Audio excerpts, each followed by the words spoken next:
What is going on, everyone? Guess what? It's time for a brand new streaming week here on DSPGaming. So, get ready because we got a fun and chill podcast in store today. What's going on? Well, how about this?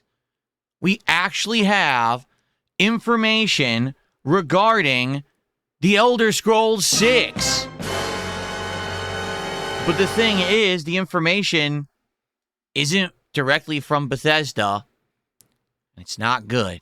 What a shocker. Plus, updates on everything that's going on, including the Expedition 33 playthrough, Street Fighter 6, now getting a shot at redemption, and more. It's a great beginning to the streaming week, ladies and gents. Happy Sunday. Sit back and relax. It's time for the Level 1 podcast.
Alrighty, everybody.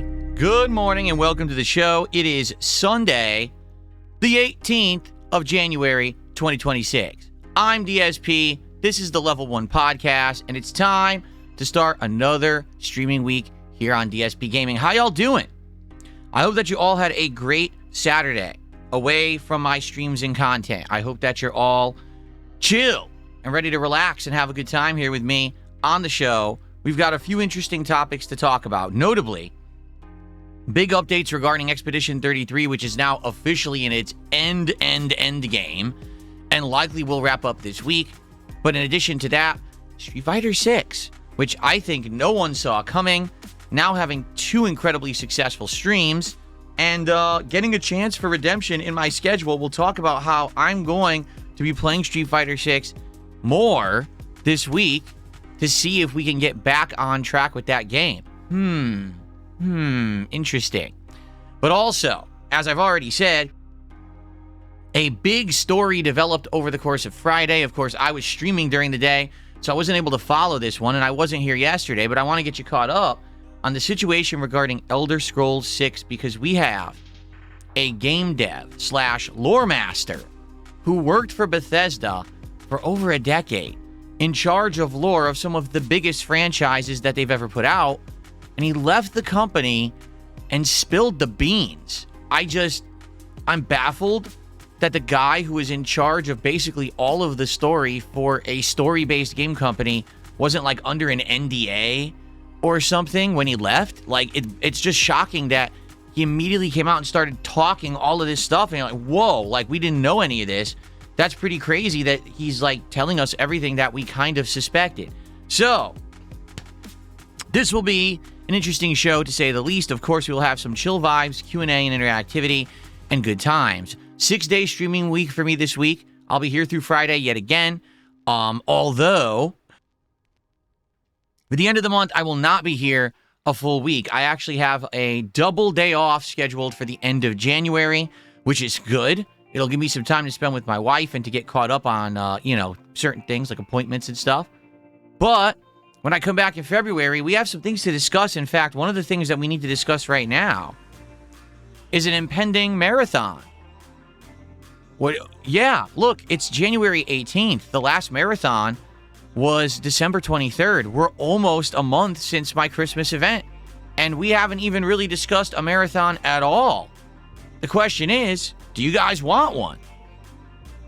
The thing is, I like doing marathons because they usually give me an opportunity to do something a little bit different than just a standard stream. Whether I'm trying out a variety of games of a certain theme, or maybe we're marathoning a certain style of game like Mega Man.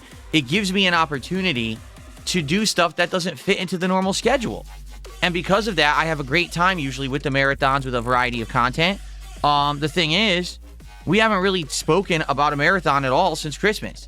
And I'm curious if you guys have any ideas of one that we could do. And what I would say is that when we do a marathon, the next one, if we do one, should be that first week of February. All right, here's why. There's a couple of reasons. Number one, like I just said, at the end of January, I have to take a double day off. So it wouldn't make sense to do a marathon that week and even lessen the schedule even more because I have a day for a marathon. But also, my birthday is coming up first week of April. And every single year, we do an annual birthday marathon bash that first week of April. So if that's the case, we kind of want to get marathons in line with the first week of the month again. So let's bump it because normally it would have been like, 1 month from the last marathon. But if we do one, let's do one that first week of February, but let's figure it out. And here's some ideas that I have, and I'll just throw these out there. You guys can say, oh, I think this sounds great or this sounds terrible, all right? First off, in previous years, we had done a Super Bowl marathon. If you're not aware, the Super Bowl is the biggest National Football League game. That's our American-style football, not worldwide football, which we call soccer here. But it's our big game, the World Series, the World Cup. It's our big one. And it's one of the most broadcast, one of the most watched events in the United States. Traditionally, people, dress up. They'll be wearing jerseys and eating food and having beer and stuff. And I did a couple of marathons based around the Super Bowl that did pretty good. But we also haven't done one in a while. There's been a while since we kind of stayed away from it. So I don't know if that would be something anyone would be interested in. To be honest, I don't think I want to play any sports games. So maybe it would be as silly as me just wearing football jerseys, which I have, by the way. But instead of having you actually have any sports in there, maybe we just play a variety of games that we choose. Maybe it's just games we nominate, or maybe we do a bunch of multiplayer games that day or something while I have some booze. I don't know. I'd definitely be down to do that. And if I did that, maybe I could have some Super Bowl themed snacks and things during the course of the day. Maybe do some taste testing of various different things. Could be kind of interesting, I think, right? Now, that's just one idea. All right, another idea that I had was to bring back the Mega Man Marathon. Last year, we actually did one around January, and then we did one way later in August, September. So we technically did 3 of them last year, and we got to the point where we were at the end of Mega Man 8, I want to say, which is the one that's on PlayStation 1, but we didn't get to finish it. So maybe this time around, we finish Mega Man 8, and then we head into 9 and then 10. That would be pretty cool because I haven't done a Mega Man Marathon in a while. But definitely the Mega Man Marathons are for a certain audience. And what I mean by that is there's some people who absolutely love Mega Man. They love seeing me do different things like retro games. And that's up their alley. But that's definitely not everyone. It's not. There's a bunch of people who just don't like that throwback stuff. And so I don't know if that would work again. I'm not saying I would never do a Mega Man Marathon again. I'm saying maybe give it more time. It was just September. And here we are, 5 months later, maybe jumping into it. I don't know if it's too soon or not. Outside of that, you can always open up the realm of possibility to anything. I'm just not sure what. I would like to get some ideas from you guys. What do you guys think? Here, I'm just going to open it right up to the chat immediately before we even talk about anything else. Any marathons you guys could think about? Let's see. Broden says, what about a roguelike rundown? Try a handful of them that you haven't played before. So just play a variety of roguelike games. And maybe I'll let you guys nominate them. We pick the best ones or something like that. Nothing Here 182 says, thumbs ups for a marathon and trying a bunch of new games. I brought Ball X Pit after seeing you play it on the last marathon, and I'm excited to see a bunch of new games again. So maybe it's just a new games marathon where you guys nominate stuff I haven't played before and we just play a big variety. That's a possibility too. A tryout marathon. See what kind of new games we can discover together. I could see that working. You like the Super Bowl sim, says Darkside Dabbing. Well, I've only done, 1 or 2 of them. Okay, and honestly, I'm not into American football. I'm just not like I was at one point. And not to say that you have to be into American football to sim a game or whatever, but I just don't know if people would really care about me commentating on an AI-controlled game in 2026, especially because I don't really follow sports, Also, what would it be, Madden? I guess we'd have to get Madden for the year. Hopefully it would be, is it on Game Pass? I think at one point Madden was on Game Pass. I don't know if it still is. So, I don't know. What else? learn a game and try to speed run it. Well, that would entail me actually having to take many streams to practice. It's not that serious. It's supposed to be a one-off day event, so I don't think that would really work.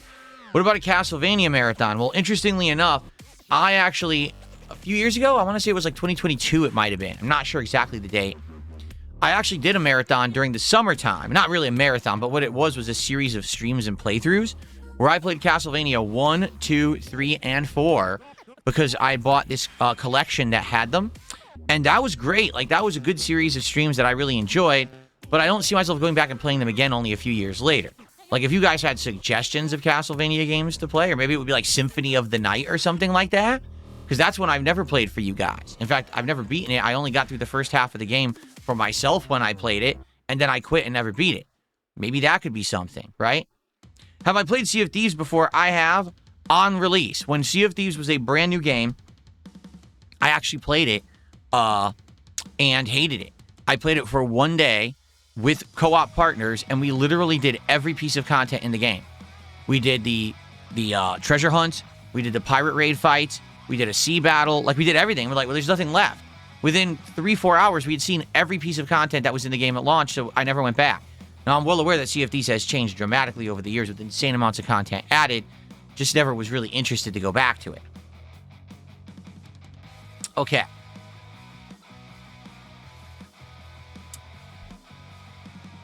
Let's see. A Dark Souls marathon. Now, that could be interesting. Spedgy says Dark Souls marathon. Now, when you say that, what do you think about it? Like, seriously. With Dark Souls, there's so many ways to go about it. I could just play a Dark Souls game normally and try to marathon it and see how far I can get in one sitting during a marathon. We could do a challenge run where you guys lay down criteria and I try to play that run during the stream. What about a modded run of Dark Souls 2 or 3 where the game's completely changed and different, which I've heard they've done. Like, there's actually modded runs that make the game a completely new game, right? That could work. Like, any of those I think would be very interesting. And I'd be down. Like, let's say, for example, we did a marathon. I started playing the game around like 12, 1 p.m. and I played it till like 8, 9 p.m. But we tried to get like a big chunk in. That could be pretty fun. As long as we take breaks and stuff and it's not just me playing the game for 7, 8 hours straight, because then I get bored. But as long as we're doing other stuff in between food and having some drinks and stuff, that might work. That's an idea. All right, so fair enough. I would say we could either do a Super Bowl theme where I do a variety of games. We could do a Mega Man marathon picking up where we left off last year. Or we could do a Dark Souls style marathon of some sort. All right, that sounds good. Awesome.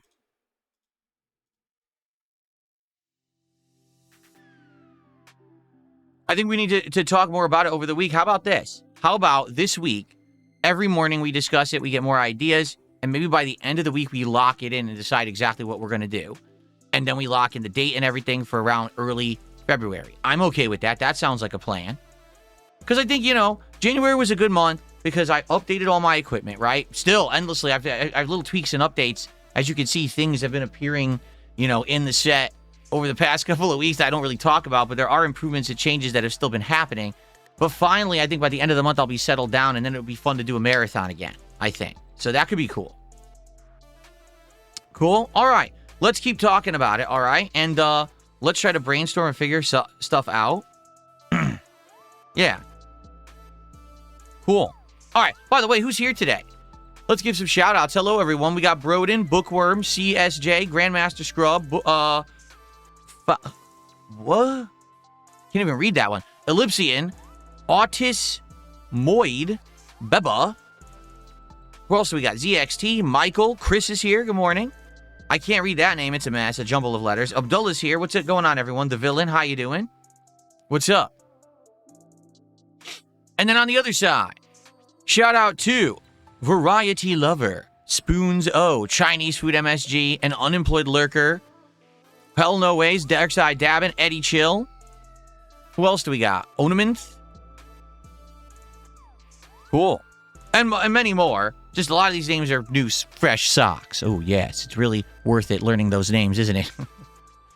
They'll be gone soon. Anyway, so how y'all doing? Happy Sunday. Welcome to the show. A couple quick shout-outs, actually, to do today. So first off, we had a resub as I was getting the stream up and running from Kino Casino are gay for DSP.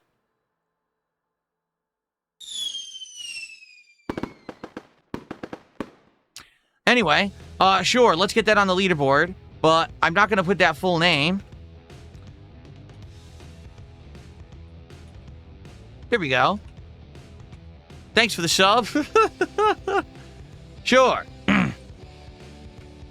Then we've got Guitar Player. How you doing, man? 55 months as a member. It's good to see you this morning, Guitar Player. I hope you're doing well. Lance Catamaran just gifted our first sub of the day. Thank you very, very much, Lance Catamaran. I appreciate that very much. We also had a tip, interestingly enough. Hold on. Oh, Princess Luna has gifted a membership over on the YouTube side. Let's get that up on the leaderboard. Nothing here. Congrats on getting that. Let's get Princess Luna up there on the leaderboard. Thank you, Princess Luna. There was a tip, and it came in really late. Hold on. Yeah, here. This tip came in Friday night. Okay, and it was I guess someone had been watching my Friday Night Fights stream or the videos on demand, and they decided to send me a tip. Just listen to this. First of all, it was a $10 tip. Okay? Let's play a $10 tip animation. That's our first tip here of the stream. Now, it is an anonymous tip. Okay?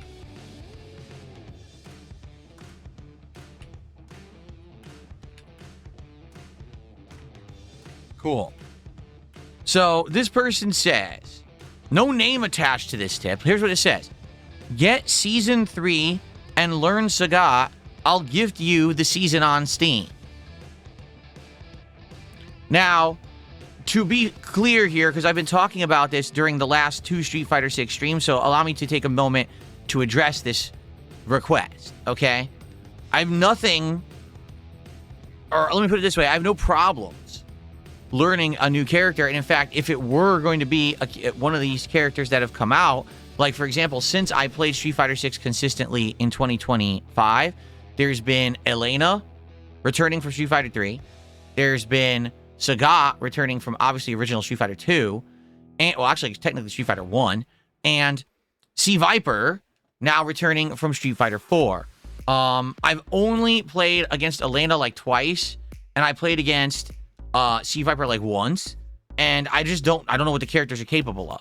Sagat I fought maybe 3 times, so I know a little bit more about him. He seems like a poker where his moves are quick pokes, and they have a lot of frame advantage and safety, and basically if he hits once, he can do a drive rush into a big combo to the corner, then he basically plays like everybody else.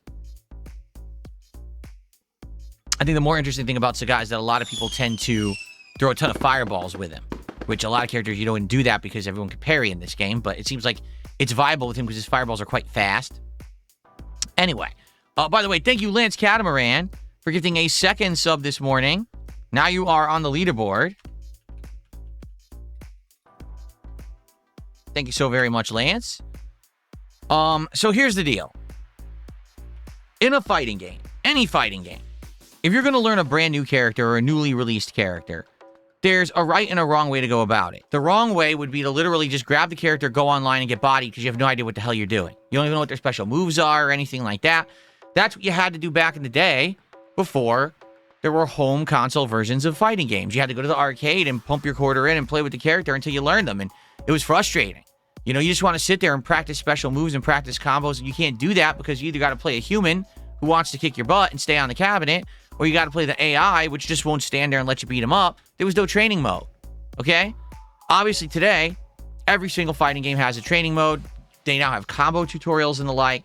And so, if you really want to learn a new character in a game like Street Fighter 6, step 1 is to go into their actual tutorial mode, which has trials, which will be like, do this combo, try this special move, cancel into this. So you learn the basics of the character by doing those trials. Then you go into training mode itself, and you practice some strategies and things. You practice, how do I combo into this super? How do I do this? And you mess around. And in general, doing that with any new character, the quickest I think I've ever done it is an hour. But to be fair, if you really want to give it a go and learn a character, it's probably 90 minutes to 2 hours. All right?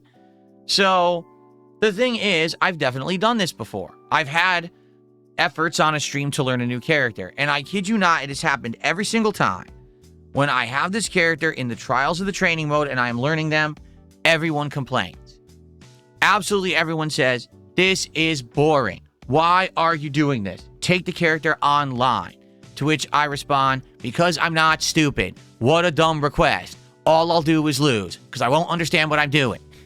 And I say it just like that, just to be annoying. I even bob my head when I say it. So there's always complaints.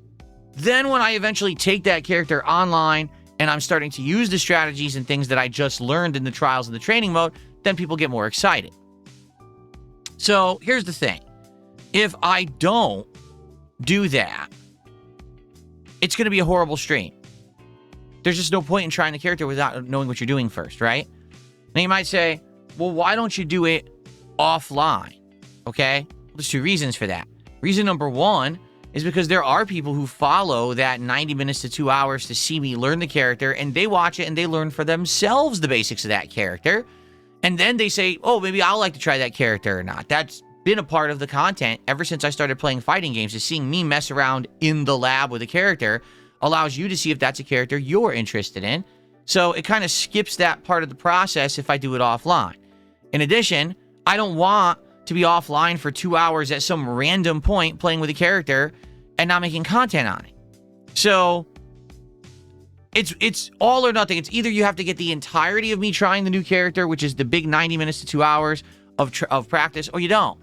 In which case, I won't pick a new character. I'll stick with the 5 or so that I'm using, which would be Lily, E. Honda, Dalzim, Zangief, and Blanca. I could easily stick with those 5, play with them, master them again, and have a good time alternating between. Because the truth is, in any fighting game, even though you do need to have knowledge of every character, okay?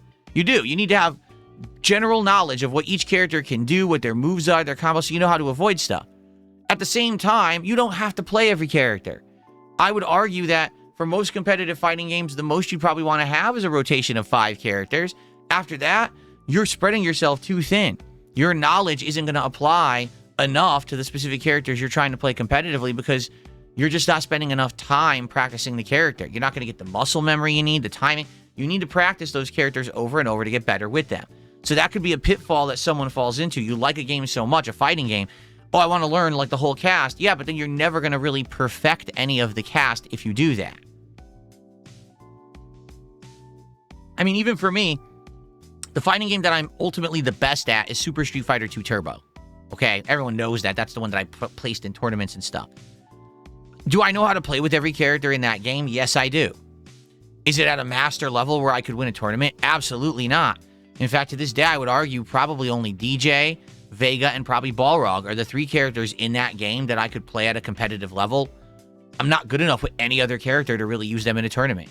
Even though I've tried Honda and stuff in tournament and been successful, but I just, you know what I'm saying? Like, you have to really practice a ton to get good with the character and hang in a competitive arena. So, that's thing number 1. If you really want me to play a character like Saga, there's got to be a stream where half the stream is me learning the basics, and a lot of people might complain about that. It would basically have to be a daytime stream, because you need to have enough time, or else the entirety of a late stream would just be that, and I'd never even play online, and no one would like the stream. Okay, so that's number 1. Okay? Number 2. If I were to get Season 3 and play with Sagat or other new characters, you know, that would entail a lot more investment in Street Fighter 6. That would mean I'm not playing it either once or twice a week. That would mean major streams of Street Fighter 6 that we need people to come out, watch, engage, and support. I cannot learn a new character by playing one stream a week of 2 hours. That will never happen ever. It's never happened ever in my history. It's never happened. No person ever playing a fighting game learned a new character by playing for 2 hours a week. That's just insane to even believe or think in the realm of possibility. Okay? So I need to play more. You know, and is that something that people want? Do you want me to go back to the days of 2023 and somewhat 2024, where I was doing alternated daytime streams, and I was basically putting in big efforts in the Street Fighter 6? All right, I guess what we can do, since this tip is on the topic, let's transition into the discussion of Street Fighter 6. I also want to give you a big update on Clair Obscure Expedition 33, which has also had giant updates since Friday. All right, let's address all of this stuff now, shall we? Okay. So, in regards to what's going on right now with Street Fighter 6, we've done 2 streams. The first stream had great attendance, great engagement, great support. People were like excited to see me back with Modern Fighters because, let's be honest, even though I had a great time last year playing Capcom vs. SNK 2 for an extended period of time, I think people want to see me play more Modern Fighters, right? That's really where it's at and what people want. It's really not, oh, let's see Phil go play this old game that most people aren't even talking about. Let's see Phil play the modern one. That's the big thing, right? Right. So the first stream of Street Fighter 6 returning did really well. I'm not going to lie. Everyone was excited to see me playing Modern Fighters again. This week, well, I should say last week, Friday night, was the second Friday Night Fights. Hyped it up all week. Said I'm only doing it once a week. Attendance was pretty good. It wasn't as good as the first time, but still pretty darn good. Engagement, pretty good. People were excited to watch me play it again. There were some people talking about the changes to the game and stuff like that. But, you know, generally when I play a competitive online fighting game, there's a lot of trolling too. So you got to take that with, you know, if I play Call of Duty, if I play Street Fighter, you're always going to have that element of people coming by to troll as well. And you got to accept it, right? So there was a lot of attendance and a lot of engagement. Now, support, okay? Let me be honest about support. It was pretty good. By the end of the stream, we were just ending the stream, and I think it was like 120-something bucks of support, and honestly, that's pretty good for a fighting game for sure. You know, I was like, all right, it certainly wasn't as good as the week before, but I also noticed that there was a few people who weren't there. Like, there's 2 or 3 people who were like regulars for fighting games that first week. They didn't even come to week 2. So if that's not a fall off, I don't even know what is. You know what I'm saying? So I think that was one of the reasons why there was a decline in support. Then all of a sudden, last minute, out of nowhere, we had a ridiculous amount of gifted subscriptions from Ward Chadden, who everyone might previously know as Dr. Lexus. So this guy is someone who way back in the Kino Casino days ended up being a big supporter of mine. But when I broke off my association with them last year, he ran for the hills and basically has only come back very sporadically. Okay, when he does come back, he's usually generous, but he only shows up every once in a while. So this guy came and dumped a whole bunch of subs on the stream, making it an insanely successful stream. But let's be honest, it was really because he showed up at the last minute and dropped that. If not, it still would have been a good stream, but it wouldn't have been nearly as good as it was the first stream. So here's the thing. I am starting to get the bug again. All right, what is the bug? The bug is when I get that craving to play fighting games. It sucks because last year, again, I was hoping we were going to have a classic collection of Street Fighter that would stay and have longevity, and it didn't happen. It lasted maybe 3 months, and then it died out, and everyone stopped playing it and ran back to Fightcade again, which is what I said happens every time. And once again, like clockwork, it yet again happened. Everyone bought the collection, played it for 3 months, dropped it, went back to Fightcade, stealing, emulating, and basically breaking the law. But Capcom does nothing about it, so it just continues. So because of that, there's really nothing for me to play but Street Fighter 6, and I've got that craving again for fighting games. The thing is, Street Fighter 6 is still annoying in all the ways that I thought it was annoying. There's still tons of dropped inputs when I play this game. Without fail, it drops inputs a lot. It does it to make the game look good, meaning it looks smooth when you play it online most of the time. Not every time, but most of the time. But that's at the expense of the game literally dropping your inputs. I couldn't tell you how many times I had a match where the game looked smooth, but stuff just wouldn't happen. There was one particular match against the Zangief, and I'm not actually trash-talking the Zangief or their skill level. They were pretty good.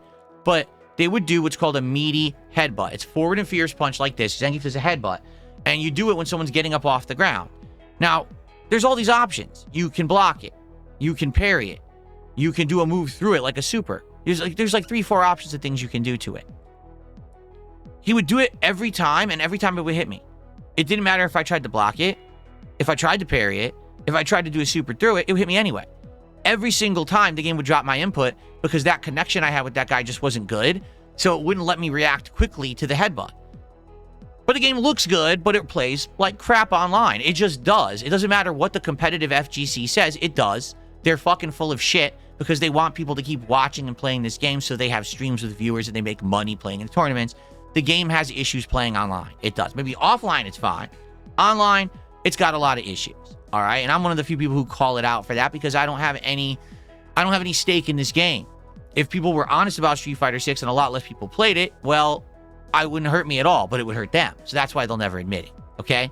Anyway, since all of those things haven't been improved, it's still frustrating to me to play this game. It's not perfect, but I crave fighting games again. I want to play them. Right now, I'm not kidding you. I have a craving to play Street Fighter 6 right now. I do. Like, literally right now, I want to play Street Fighter 6. You know what I want to do? I want to play with Lily, and I want to go into ranked matches, and I want to get her up to Master, because right now she's at 1-star Diamond due to incredibly, ridiculously bad connections. When I did her placement matches on PC, she never got past 1-star Diamond, and I never played online again.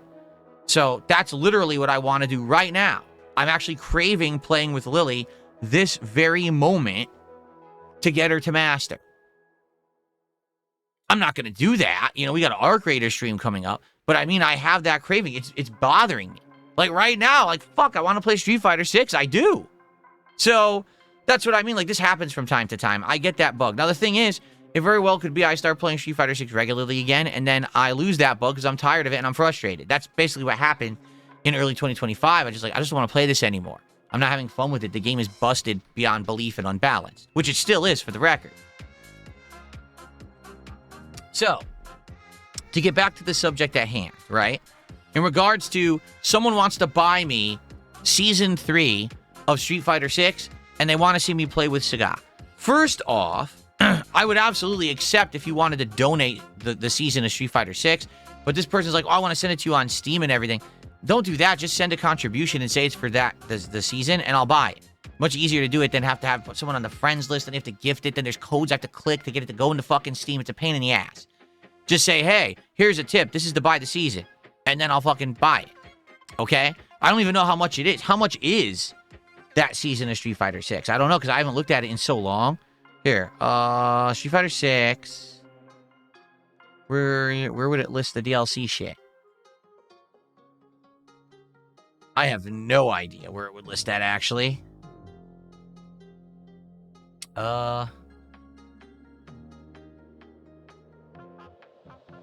Maybe it's only in-game. I don't even see it listed on Steam. DLC. Here we go. Here's the tab. Year 2 soundtrack. What? Year 3 Ultimate Pass, $48. No. In no way am I... $30?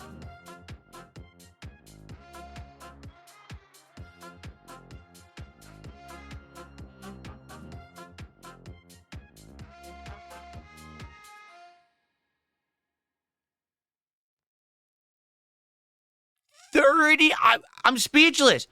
$30.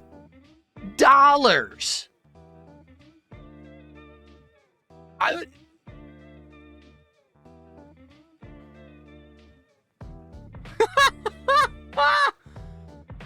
Oh.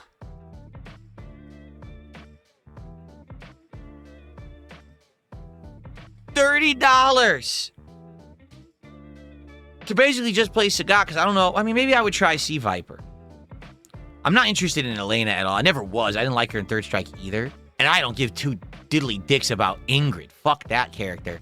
But maybe I would try Sea Viper. I don't know. So here's the thing. I have Season 1 and Season 2 passes. I know that. You know what I'd be interested in?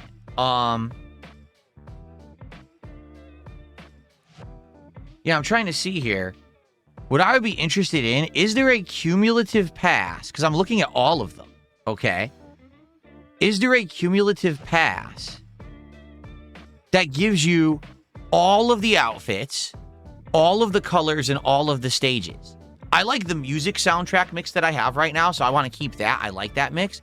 Maybe I would add tracks. Maybe I would add, like, classic Sagat and stuff, because now Sagat's in there, right? But my question is, like, is there a pass that just gives you everything?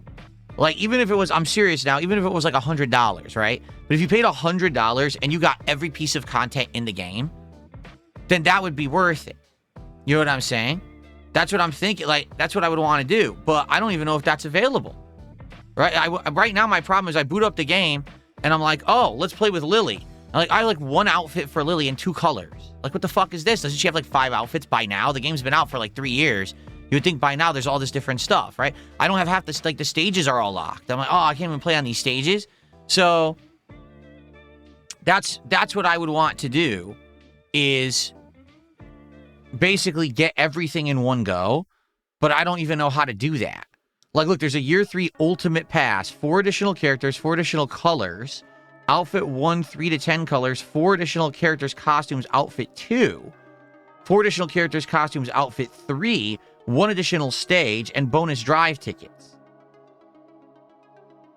So that basically gives you all the characters, plus it gives you all their outfits, plus it gives you drive tickets to buy more stuff with. But then there's a year 1 to 2 stage and color pass. The following content will be available for use in the game: 4 additional stages, 16 launch character colors, outfit 1, all their colors. That's it? Wait, what? $60? It's $59.99 to get 4 stages and 10 colors for each character. Are they out of their fucking minds?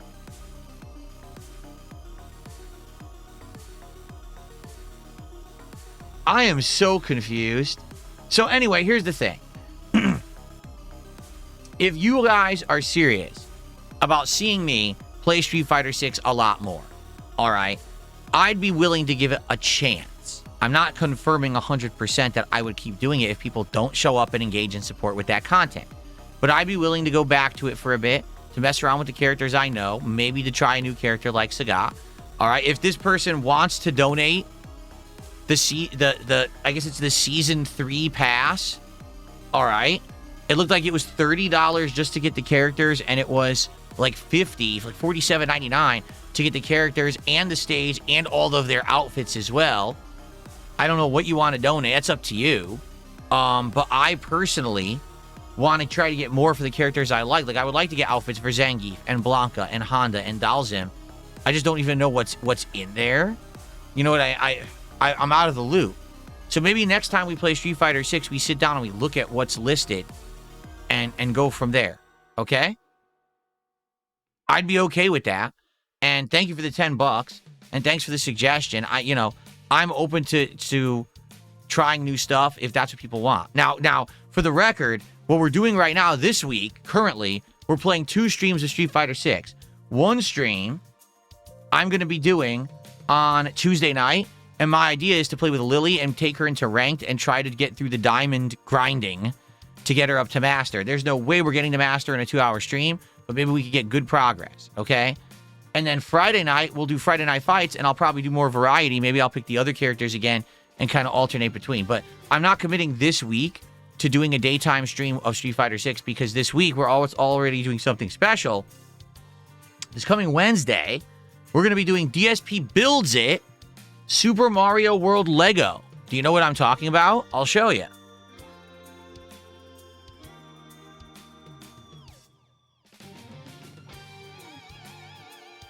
So I got this in December. It's an awesome Lego build. It is Mario with the cape riding Yoshi from Super Mario World. It's big. It's very large, okay? It also moves. See the crank? So you crank it, and Mario and Yoshi move it, and Yoshi's mouth opens, and his tongue comes out. It's a really cool build, all right? I want to do this. It's 1,200 pieces. 1,215. But the thing is, this is going to take a while to build. Like, I did a Piranha Plant build last year. That was like 700 pieces, and that took like 3 streams, right? So this one likely is going to take a long time. So in order for me to try it out, we have to do it as a daytime stream. Okay, so we're going to do this as Wednesday's daytime stream. What we'll do is we'll do a DSP morning show hangout session, and then we'll go right into this, and we'll do this during the course of the day. Maybe I'll even try my new Rode mics and see if that works well or not. We'll have to test it, right? I have some ideas of, way that we can mess around and do things differently.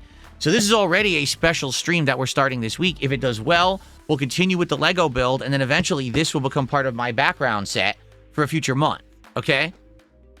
But I don't know if this is going to work or not. I'm being honest here. I just don't know. Like, last year, it was very hit or miss. Sometimes we would do this and it would do very well, and other times we do it and it was slow as hell and everyone was bored. So I'm curious, will this work or not? Okay, so let's see. Let's find out. Let's try it this week on Wednesday. Let's see if people like it and go from there. All right? Okay.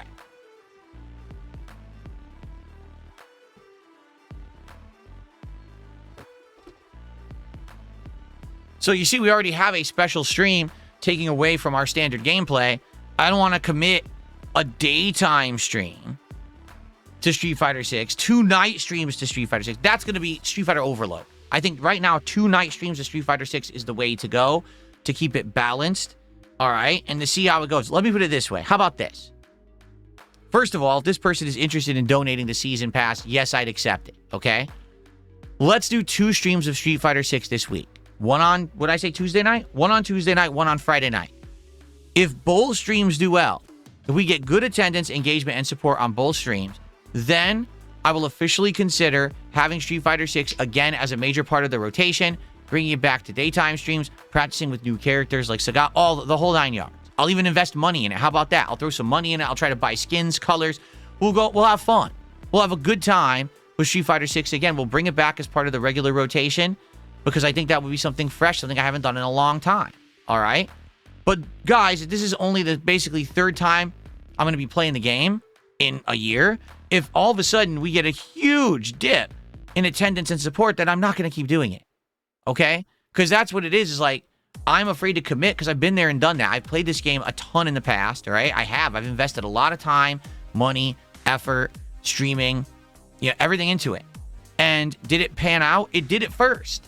But then basically it kind of petered out, and every time I played the game, I got more frustrated, and people said, well, it's just not entertaining anymore. So let's see how it goes this week. I'm down for it. I want to give it a shot. All right.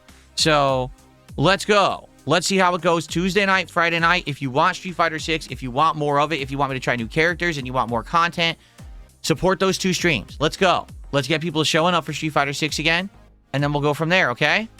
Cool. Okay, so let's do some shout-outs, shall we? We have Mingus Do, who did a $5 super chat and says, hello, would you consider having a gamer girl night with Kat on stream? Maybe for Valentine's Day or something, you can play Flash dress-up games. Wow. My wife is not interested in appearing on my streams. If she was, she'd be here. The door is always open for her to come back and hang out, whether it's just a chill stream where we talk with the audience, whether it's a gameplay session, whatever it is. She has no interest in coming on. I think you guys know why, due to, things in the past and history. So, yeah, we're not, that's all I have to say about that. There's really nothing else to speak about. There's been no updates. Okay? Okay.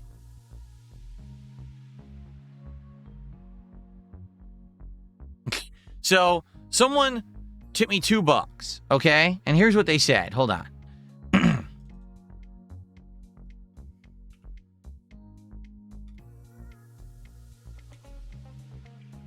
Anonymous $2 tip here. They said, you have a craving for Street Fighter because you're good. I think that you have the potential to be a Grand Master in ranked. Commit 1 or 2 characters and you'll be a Grand Master. You would shut up the salty FGC doing so. I see amazing neutral when you play.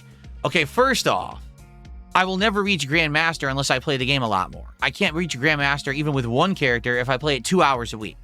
That's just physically impossible. The game requires a lot of commitment and time investment to get good enough to play enough to hit the ranks because you have to win a ton and you have to consistently win. You can't be losing, winning, and bouncing back and forth.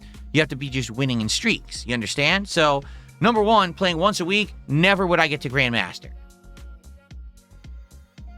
Also, yes, I would say that in regards to having 5, 6, 7 characters, it ain't going to work. I have to focus on 1 or 2 characters. I'll agree there. That's true. Now, when you say, well, if you hit Grandmaster, you'll prove the salty FGC wrong. I have no idea what you're talking about. The FGC doesn't care about Darkside Phil. They don't talk about me in any capacity besides a meme. I'm serious. They don't know that I play games and I'm good at them. They actually think that I'm some kind of a dumb meme. Like the last time I heard the FGC say something about me, it was when, before I had my Asmongold interview, but it was like leading up to it. And that guy Button Check had covered the fact that basically Asmongold was covering me and then I called him out for it. And basically what his like viewers were saying, because they represent kind of like the common FGC viewer, right? They were saying in the comments of the video, DSP is a guy who looks like he's rich, but he's actually poor.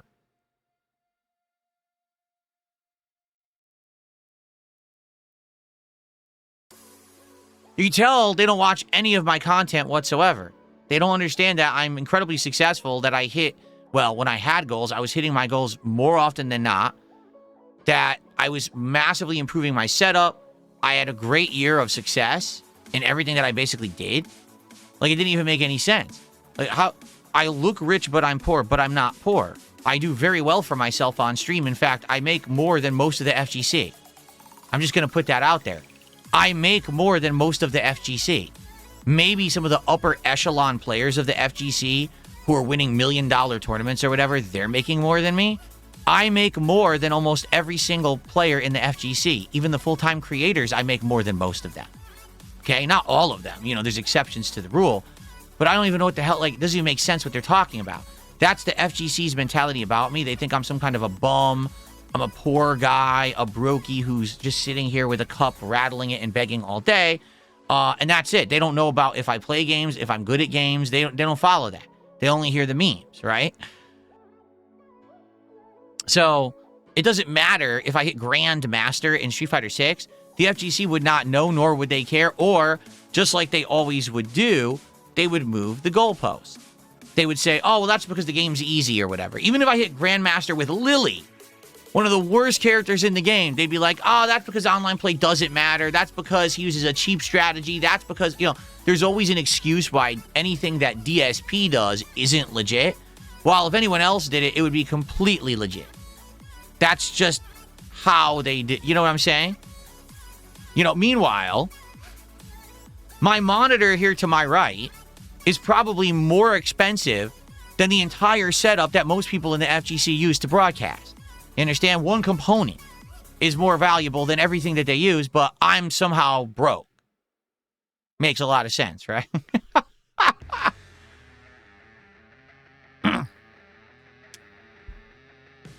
Anyway. So, I don't care about proving anything to the FGC. I just don't. And to be honest, I don't know if, let's say I really did make a push to become a Grandmaster in Street Fighter 6, I don't think it's going to entertain many people. Because here's what will happen. Just what always happens. People will complain, you're playing with the same character too much, it's getting boring. Like, that's what was happening years ago. Alright? In regards to when I was getting, like, Blanca to Master and stuff like that, everyone complained I was using the same characters too much. And the characters were boring, because it was just the same gameplay over and over, and you don't do anything different. There's always an excuse. There's always a reason why it doesn't matter what I'm doing, it's bad and it's boring. You see what I'm saying?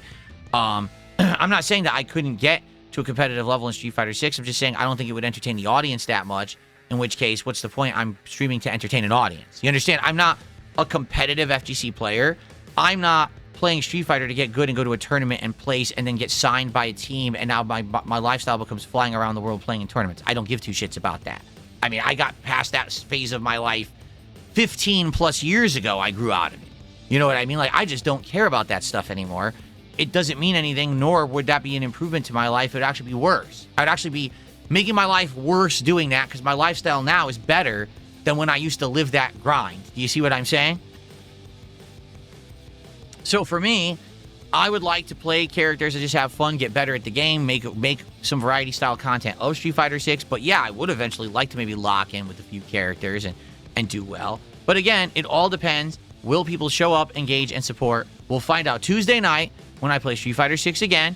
In the meantime, if this person wants to donate the Season 3 pass, I'd accept it. But I would say, let's not go through the rigmarole of getting people on friends lists and then sending, just donate. Just say, hey, I'm sending you this contribution to buy it. I will do it then.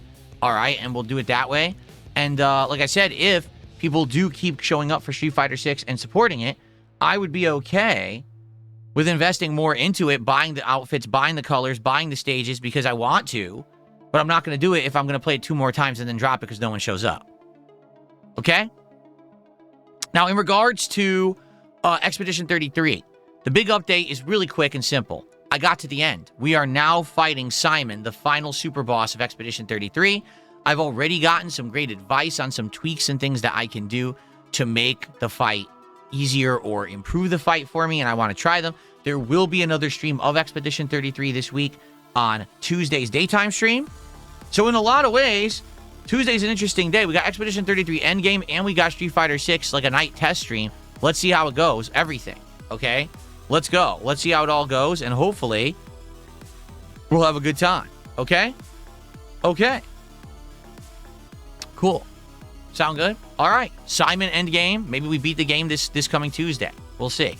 How would I feel if I didn't eat breakfast this morning? Probably pretty crazy and bad. Not crazy. Pretty crappy and bad because I wouldn't have any energy, right?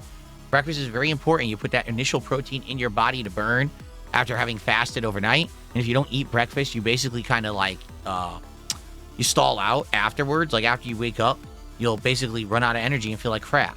So it's a good thing that I eat a nice protein-filled breakfast every single morning. There you go. Okay.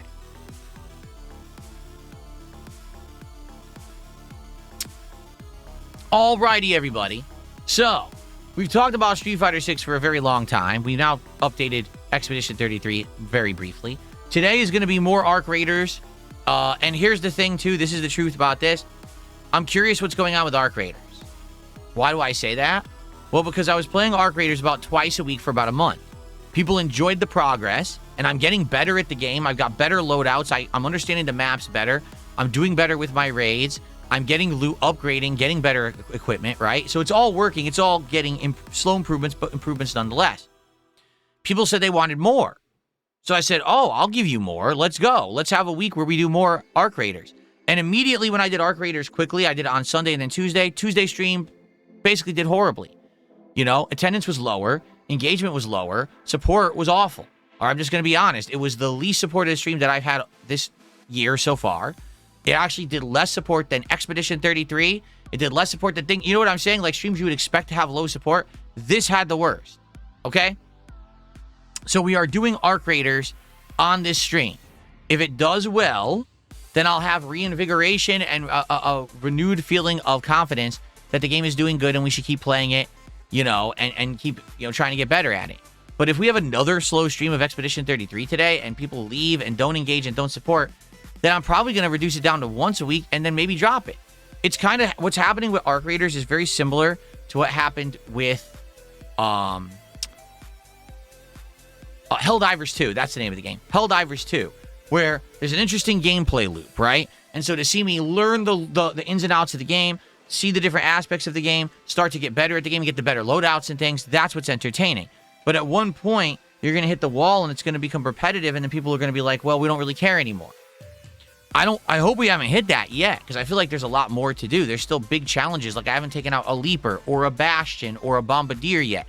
There's things to do that I haven't done yet that are daunting tasks that could be fun to see. But I don't know if people are going to be along for that ride or if they're already burned out on this game. So today is, again, kind of a test. Let's see how it goes.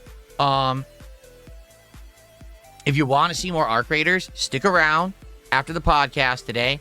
Hang out with me, engage, and support with that stream. Let's go, and let's get some loot, and let's have a good time today.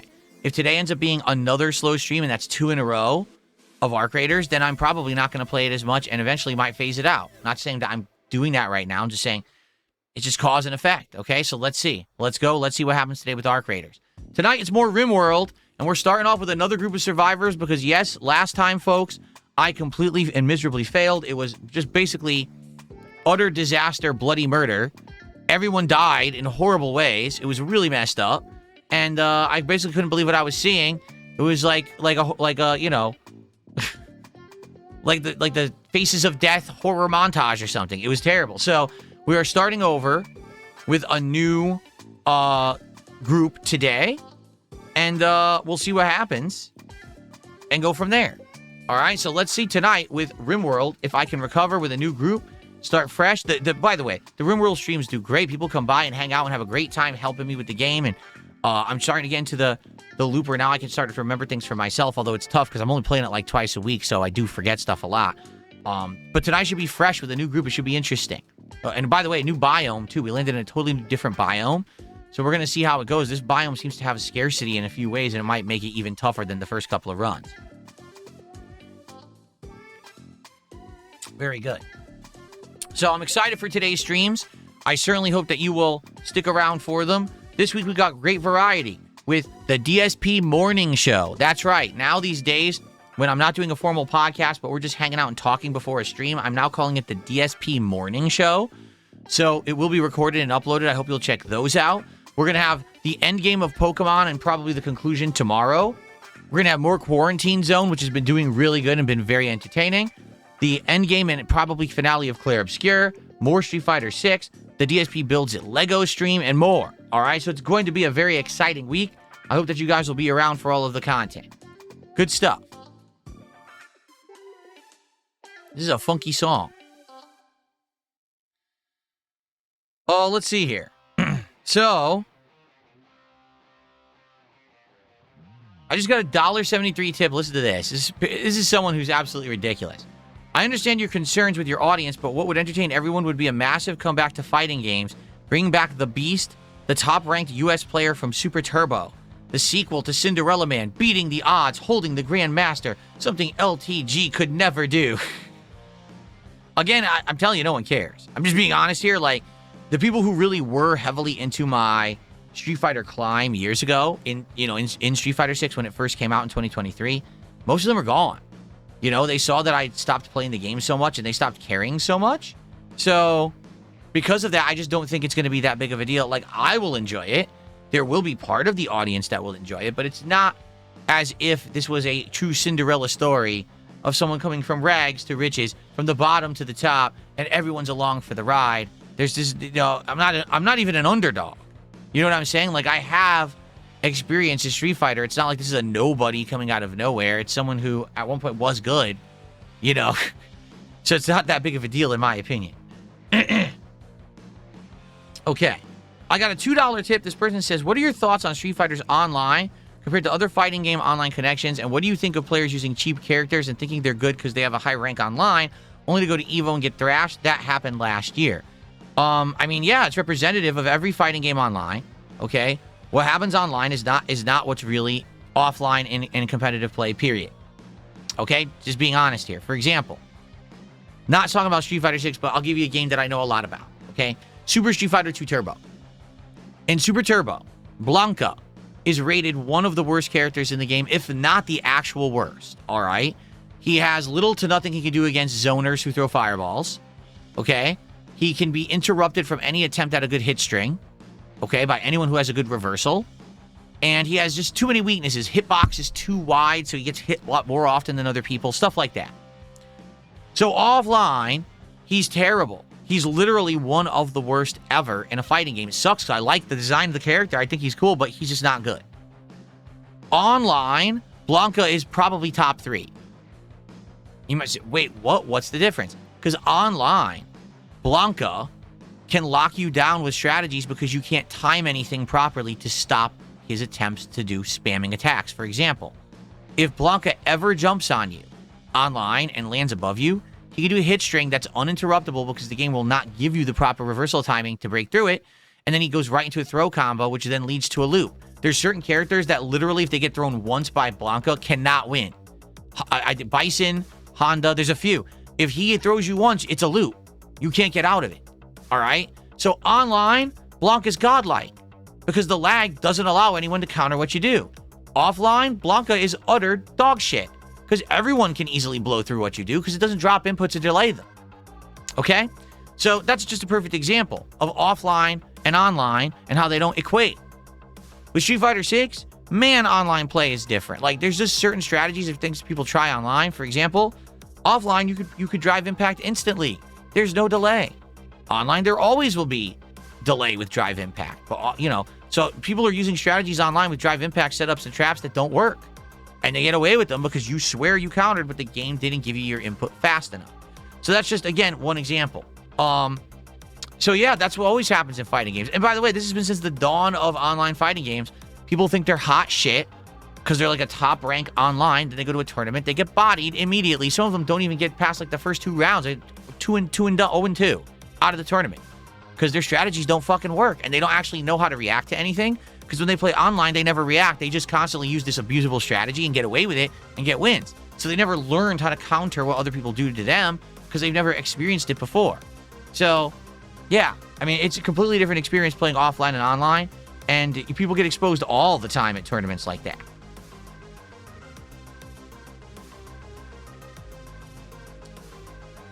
Here we go again. Here's another $2.50 tip asking. Hold on. sec here. Thanks to another 250 tip. This person says, what do you think about the current sunk cost that you have to do to be a pro fighting game player? Not only is the travel cost these days incredibly high, but then you need an expensive setup, a crazy good TV or monitor. You know, FGC streamers have setups costing thousands, all for a small prize pot. Yeah. And you know, it always used to be like that. Here's the difference, okay? At first, back in the day, to play fighting games competitively, you had to always be able to go to an arcade. You couldn't play the games at home. So you always had to have the freedom to have a way to get to an arcade that had machines that actually worked all the time and weren't broken down or busted. You needed to have people come and play you, so you had competition. Then if you actually wanted to actually get better at the game, you had to pay for travel to go to a tournament because there was no online play. There was no YouTube. There was no, streaming.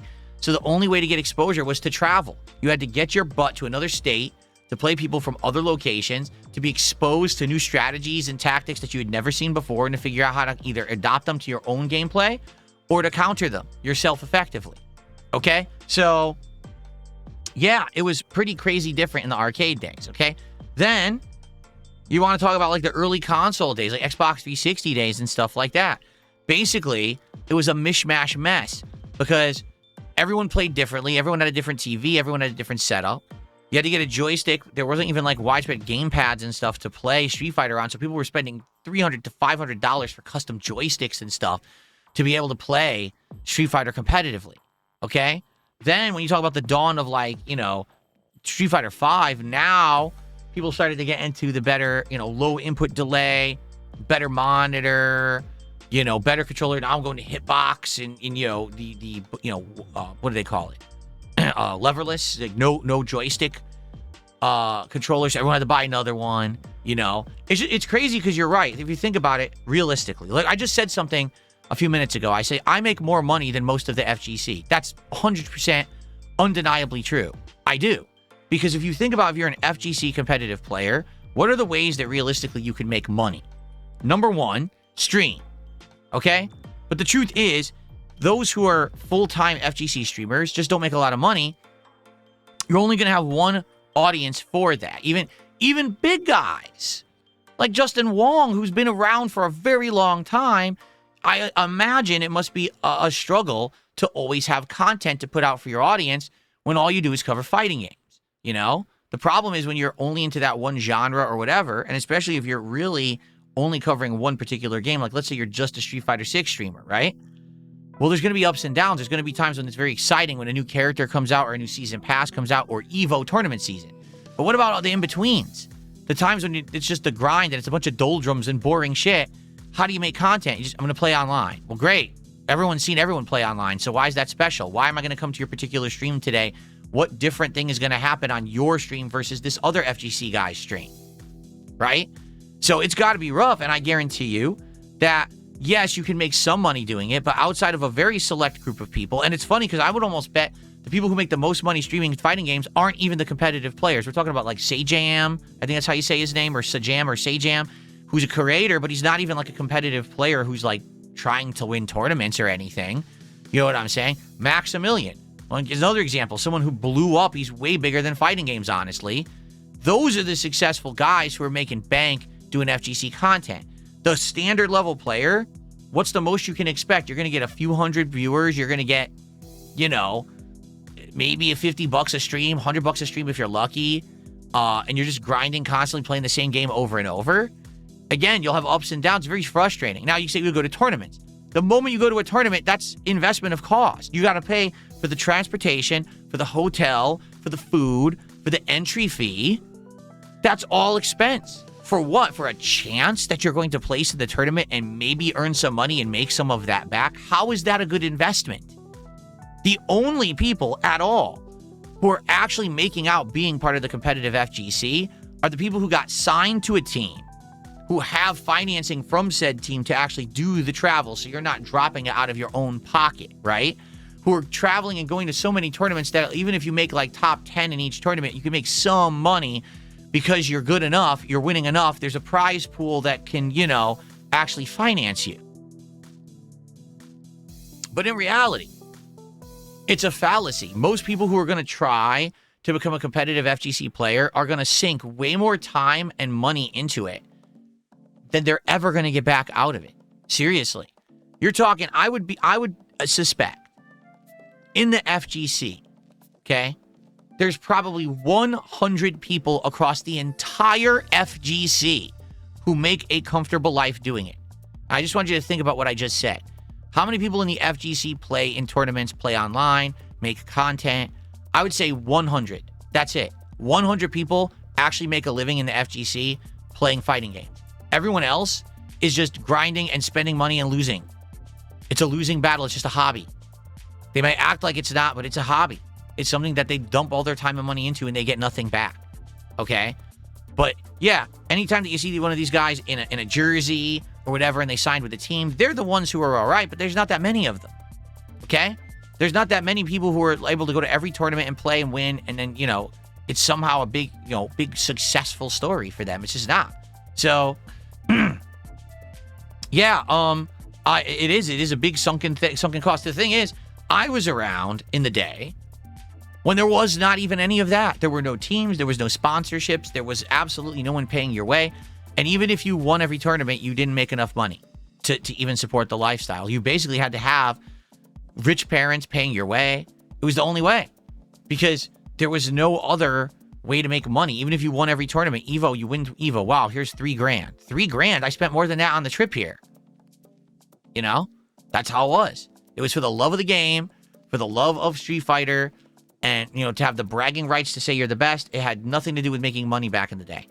So it was even worse back then. Okay?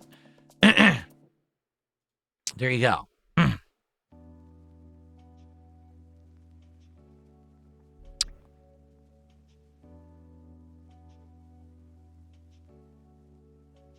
Geez, I'm getting so many questions. I'd like to do this Bethesda story. I got a $2 tip. How important do you think diet is in terms of maintaining your health? I'd say it's important. More important than exercise, even though everyone pushes exercise. Excuse me. I didn't see a difference. I didn't start seeing a difference during weight-wise until I started scheduling my meals and doing meal preps, cutting soda especially. I would argue you can't even have a successful exercise regimen if you're eating poorly.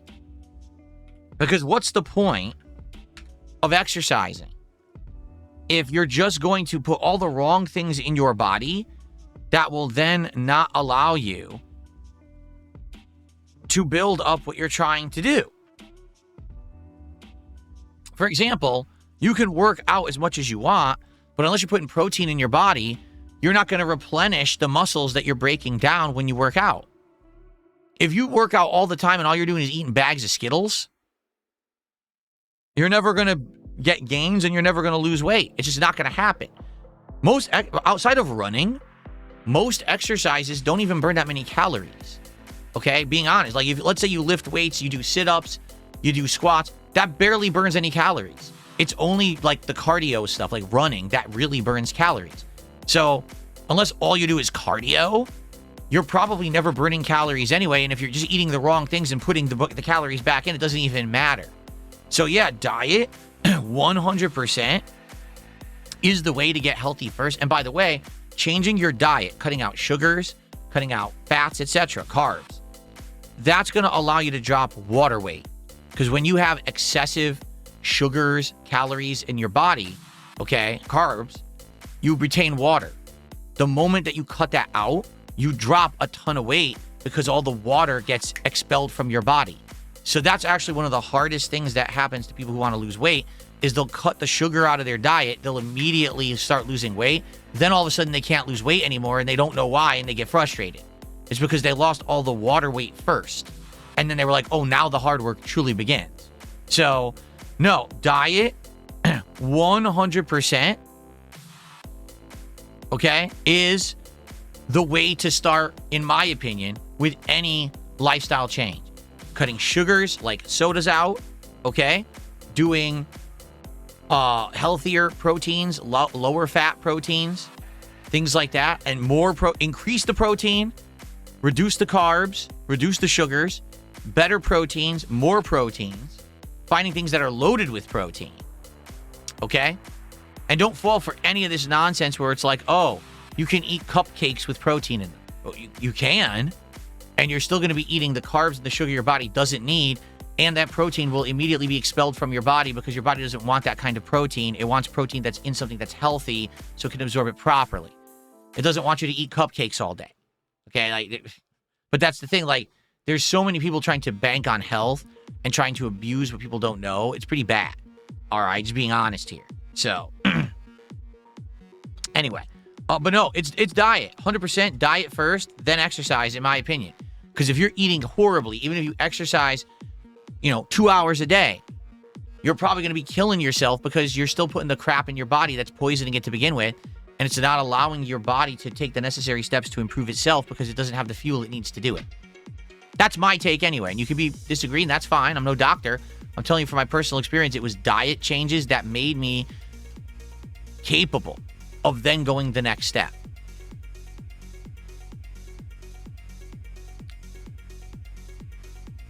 Okay. All right. So I have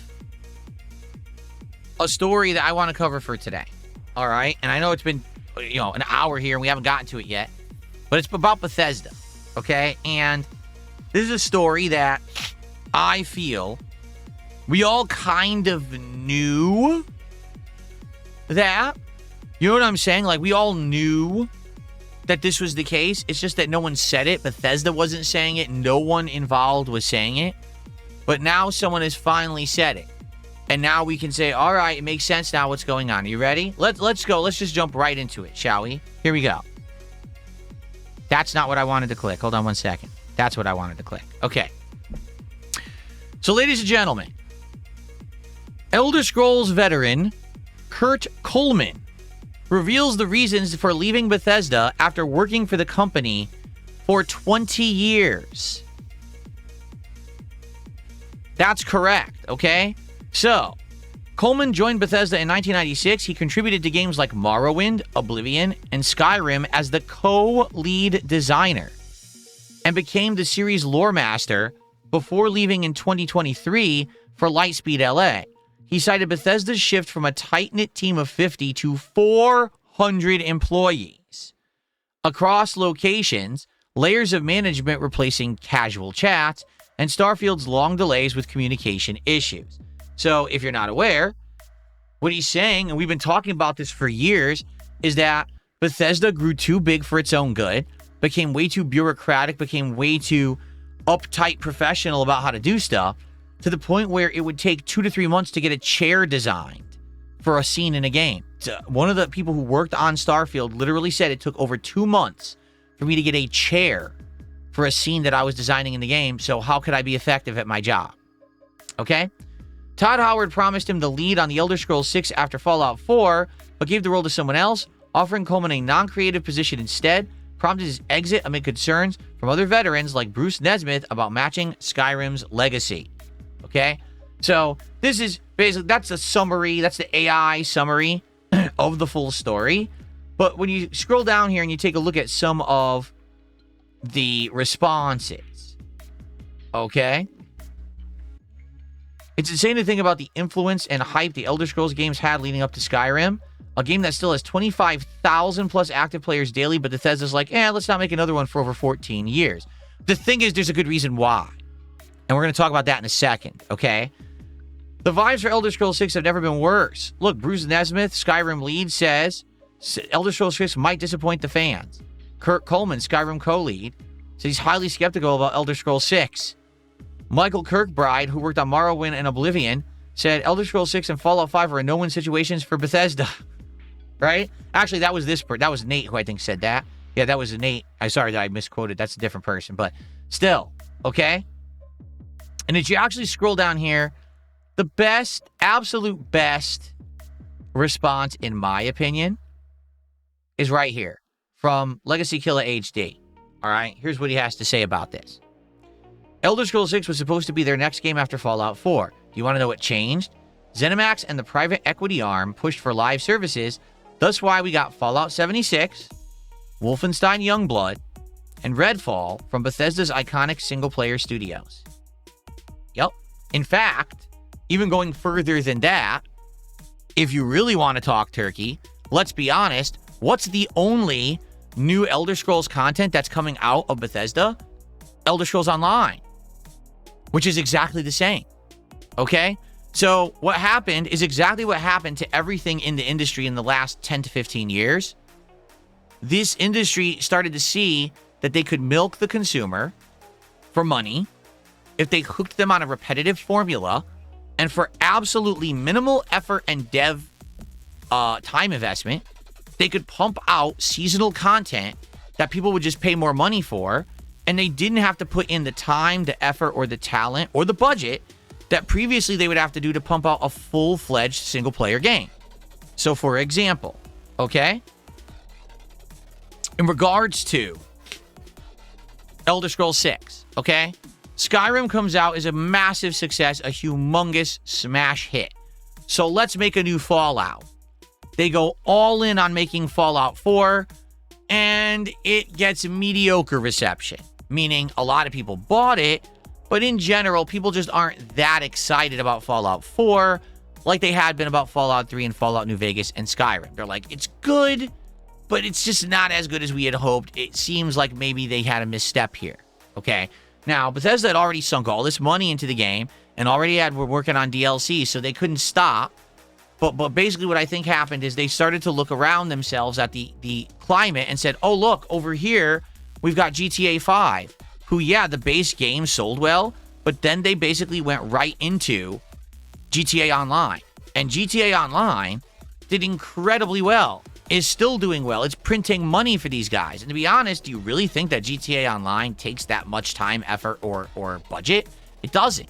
All we're doing is incremental little tweaks, upgrades, heists, new cars, new loot, just nonsense. But people eat it up and pay for it as if it's a full game.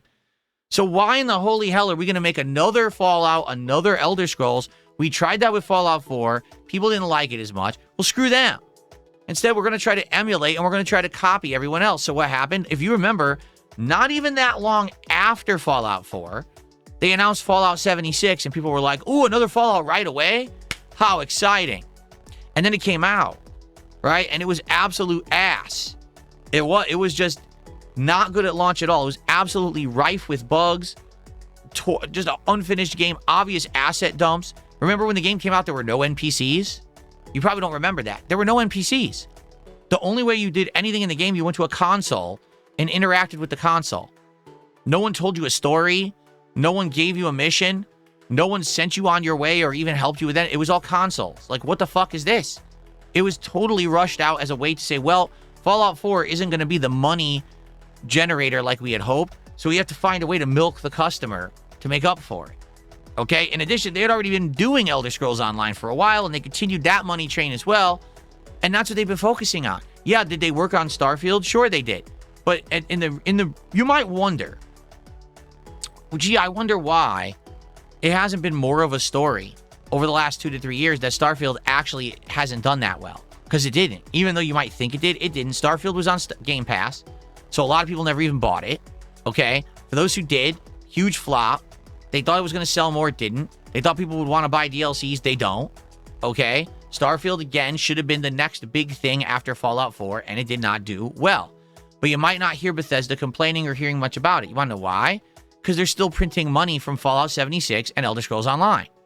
It's literally the way that they are financing all of their flops. Because people are stupid and they sink money into crap that isn't worth playing. I'm sorry, it's not worth playing. I can tell you, I played 76, it's ass. I saw my wife play Elder Scrolls Online, it's ass. They're nowhere near as good as the real games, but people sink money into crap when it's all that you get. If you're a tried and true fan of Fallout or a tried and true fan of Elder Scrolls, would you rather have a watered down crappy version of them or nothing at all? So that's what's happened. People now go and play watered down crappy versions of their favorite games, and they spend for every DLC and everything. They're spending more money and more money and more money. Okay? So it is what it is. That's the formula everyone's following now. It's not just Bethesda. It's not just Rockstar. All these game companies have tried their hand at doing this model of online service style game, constantly keep paying us to keep playing this crap that's not even that good. And people have fallen for this formula for a decade. You get what you pay for. Because people all paid Bethesda for those 2 online games. That's why we don't have Elder Scrolls 6 yet. Because the truth is, if you didn't pay them for Fallout 76, If you didn't pay them for Elder Scrolls Online, they'd have no money to finance anything, and they'd actually have to try. But that's the problem. People just keep paying and paying and paying for crap. They do. It's sad, but true. They pay for crap. I don't get why, but they're just addicted. They need more crap. So keep paying, right? So that's what you get in the industry. You will not get good games anymore. Why do you think we're still waiting for GTA 6? Okay? So when you're hearing that all these executives are all leaving, or all these people in charge of Bethesda games have left because they're tired of this crap, the bureaucracy and the nonsense. Yeah, because this person was absolutely right. Who is it? Legacy Killer? HD? Bethesda is now a company run by investors and the parent company. It's not run by creatives. It's not run by people who are gamers and want to make the best decisions for, I'm going to make a culturally relevant, awesome game with a great story that everyone will remember. No. Here's the boardroom discussion. How do we make maximum profits? How do we milk the consumer for money today? We're drying up. These MMOs can't last forever. We need to do something. All right, let's finally work on Elder Scrolls 6 then. Do you think that's the mentality that's going to make a good game? Well, we've lost our gravy train sources of income for the last 5 to 10 years that have financed us since everything flopped that we worked on. We actually need a hit now. Do you think that's going to allow people to go in with the creative mindset? You know what I'm saying? To do the right thing? Of course not. It's going to have people going and say, well, I hate my job. This is garbage. You know, I wanted to make a great game, but they said, no, I can't do this. I can't do that. I can't do this. I can't do that. Your hands are tied because it's too expensive. We don't have the budget. We don't have the time. Well, the game would have been good, but I was shot down. So now we just got to make a bureaucratic piece of garbage. You know, I got to wait another 3 months to get a stool made for my cutscene.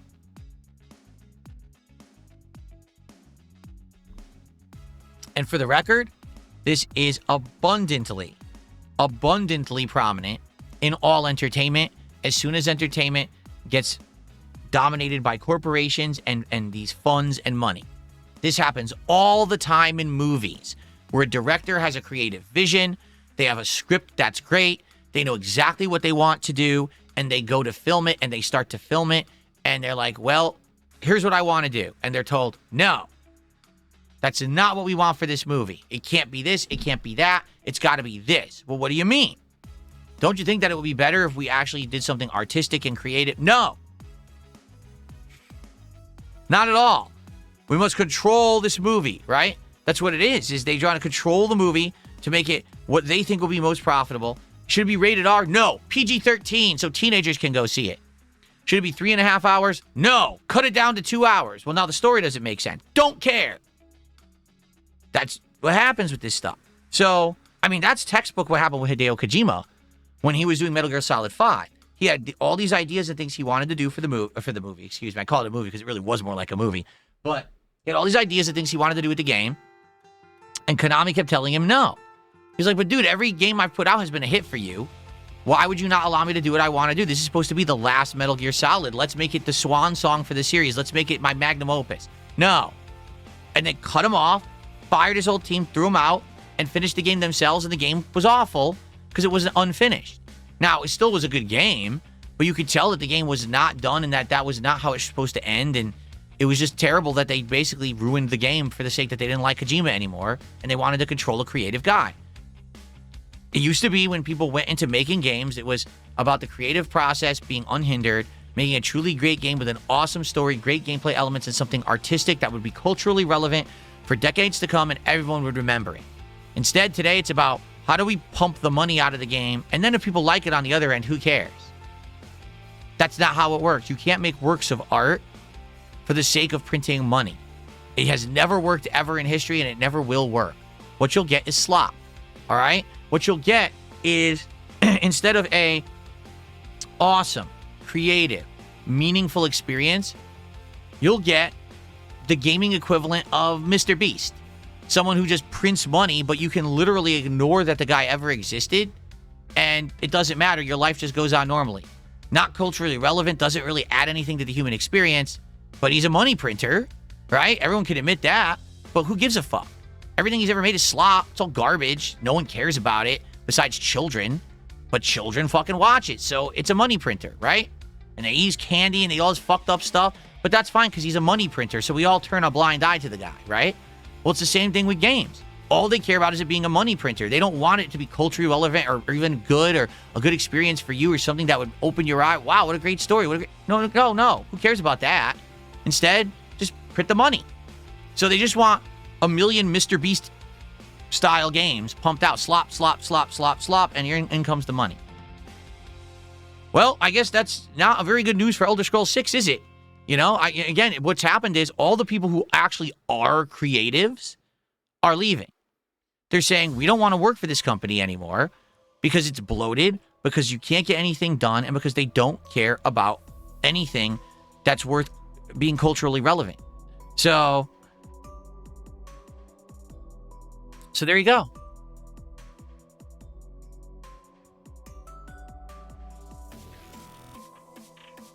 Thank you. Noble222 Phoenix just said, good luck with Arc Raiders tonight. Thank you. I appreciate that. And thanks for resubbing or re-upping your membership. Appreciate that. Okay.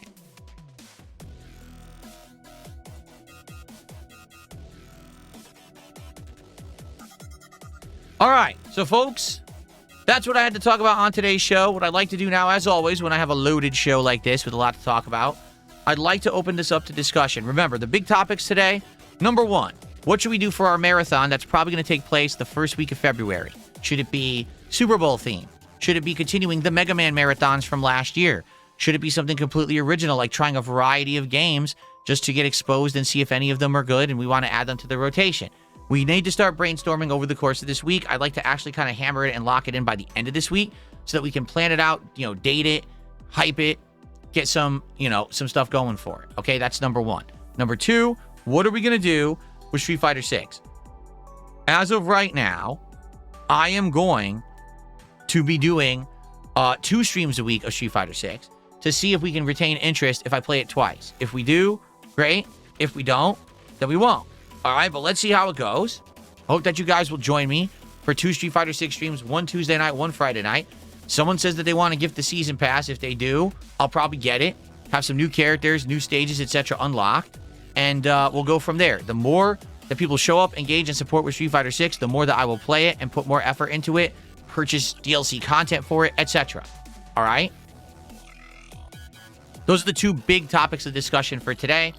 And also, of course, today being the Arc Raiders return. If Arc Raiders does well today, then that also will stay in the rotation and get played frequently. But if it doesn't do well today, then I'm probably going to reduce the amount that I play it, if not quit it altogether, because this would be the second stream in a row that's been a slow dud. And I hope it won't be. I hope it'll be the opposite. I hope you guys will stick around and hang out and have a good time. I guess we'll have to find out. Okay? Okay? Cool. All right. So what do you guys want to talk about?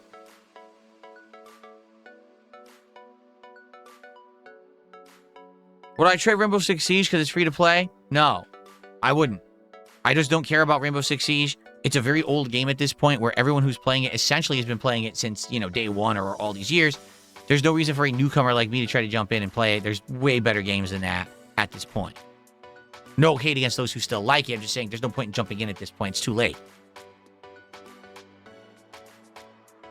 Variety Lover says, what about an FMV Games Marathon? We had talked about that, actually. I had a whole bunch of FMV games on my wish list on Steam for a bit. We just never got around to trying them out. But that could be interesting. Yeah.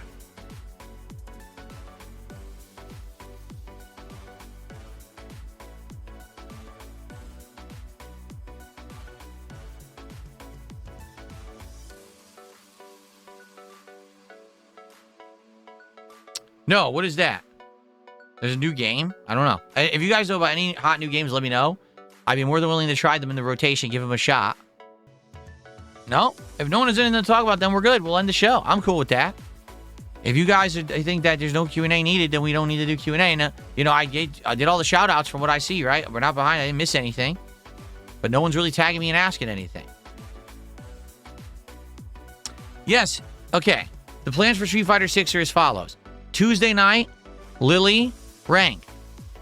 Friday night fights, more variety. Maybe I'll pick 2 characters, but I don't know if I'll do rank. But I want to do Lily, Tuesday night rank, and then we're doing it Friday night as well. If both of these streams go well, meaning good attendance, good engagement, good support, I will consider sinking more time and money investment into Street Fighter 6 again. Buying outfits, buying stages and colors, unlocking DLC characters, etc., and maybe playing it as a day stream. But we have to see if these streams do well first. If they do well, I'm good. We'll continue. We'll play more. So let's see how it goes this week. Show up, engage, and support with those streams, okay? There you go.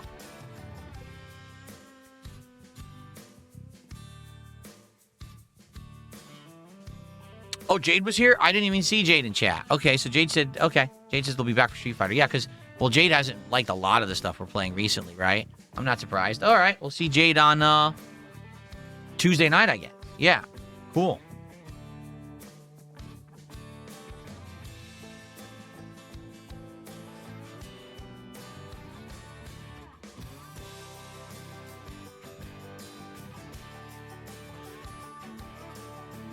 Should Arc Raiders force rats to wear a rat skin for being a rat? Force them? I don't know. I think it would be funny if there was a rat skin and people chose to wear it. But I don't know if they could be forced to wear it.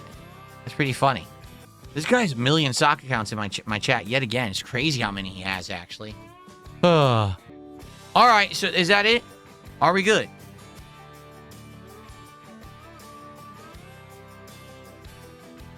I guess so. Oh, no, the game The Movies. I've heard of the game The Movies. Wasn't the game The Movies also made by the same people who made The Sims? Maybe I'm wrong, but it seemed like the same kind of game. I'm aware that it exists, but I've never played The Movies, no.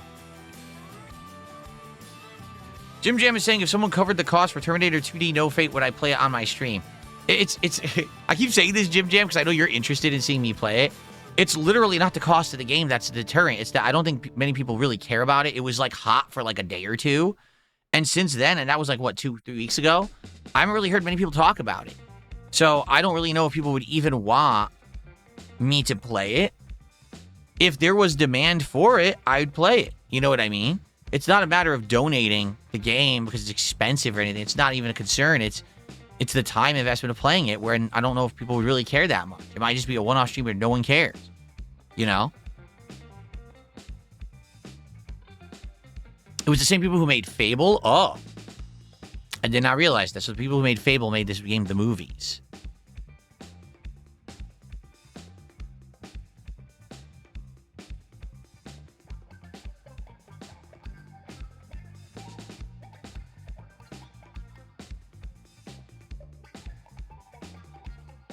No, I didn't hear that, Starboy.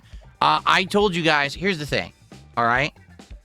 My X account got spammed so bad over the years, as you know. Every idiot on there on the planet wants to try to spam and harass and say dumb shit, that it became, like, restricted or limited. And what I mean by that is the X account doesn't show me many tweets at all.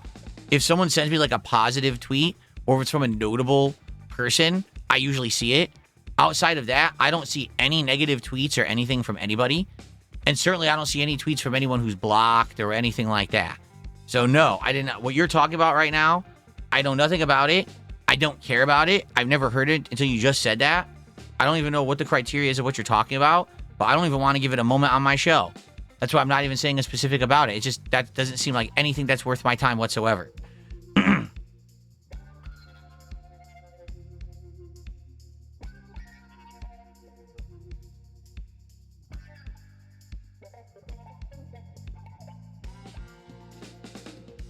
Yeah, I don't even know the particulars of it, honestly. I never, you guys are saying this in the chat. No, didn't even know that happened. Don't care. Doesn't affect me.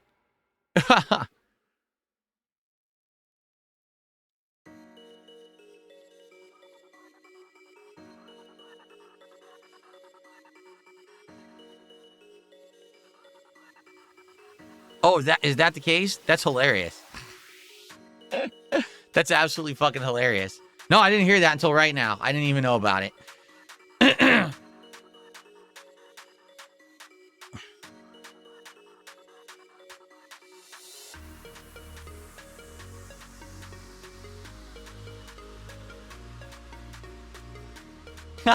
Ask for 5 times more. That's hilarious. All right. For those who don't know, I guess I'm being told Keemstar is saying that he wants me, LTG, and Wings on an episode of Lolcow Live, and he's offered us $1,000 each. Well, he hasn't, because I haven't heard of it until right now. That's the first time I've even heard of that. So, I didn't know that that was the case or anything, but I also don't care. I really don't. So I talked about this last year, just to reiterate and to summarize. So last year, Keem tried to pull some crap. This is when Wings was still on Lolcow Live, where basically he had Boogie and Wings disingenuously contact me, acting like they wanted to talk with me and or do an interview with me, and stuff like that. Come to find out, it was all fake. It was because Keemstar wanted me on the show, and he was basically sending them as kind of like almost like a wolf in sheep's clothing, I guess you could say. Like, instead of just being a man and talking to me directly, which he easily could have done, he tried to make them go in and act like, oh, look, they want to be friendly with Phil now, and they want to do content with Phil, when that wasn't the case. It was that they were doing what they were told, and Wings told me as much in the interview that I did with him here on this show in October. So basically, when I heard that, I said, wow, how disingenuous or whatever. And then they went ahead and Keem did a whole show about me, I guess looking at detractor stuff and shit. So I just blocked them all. Like, I literally just outright blocked all. I want nothing to do with any of them. Like, why do I want to waste my time with disingenuous people who don't know how to do business properly? Like, Keemstar knows me at this point. He's had enough dealings with me that he knows the kind of guy I am. The upfront honesty is always going to get my attention versus being conniving and trying to, be sneaky and shit. I don't go for that at all. All right? At all. In fact, it turns me off more than anything else if you want to be dishonest and try to, like, underhanded rather than just being upfront honest. So the moment that he did that and it was revealed that it was all, his plot and shit, I'm like, fuck him. And I blocked him, and that's it. I'm done. I have no association with that guy. I have no plans to ever do anything with him ever. There's no point at this point. Like, that's done. Again, it's not like he didn't have a track record of talking to me and knowing how to deal with me. He doesn't. He doesn't know how to be professional. Instead, he wants to try to manipulate and control situations and trick me into doing stuff. That's what tricked me into going on the show and stuff. No, I'm not stupid. So I don't want any association with that man. I wish him the best. Let him do his own content. Let him do his own show and be successful. I'm far past being a hater, because I was a hater in the past and I dumped on him and his content and stuff like that. Okay? That's on me for being a hater in the past. But I also am the master of my own destiny, and I choose what I want to be associated with and what I don't want to be associated with. I don't want anything to do with that guy or his content. I don't want to be on his show. I'm far past any of that crap. Done with it. So, okay? Done. Okay.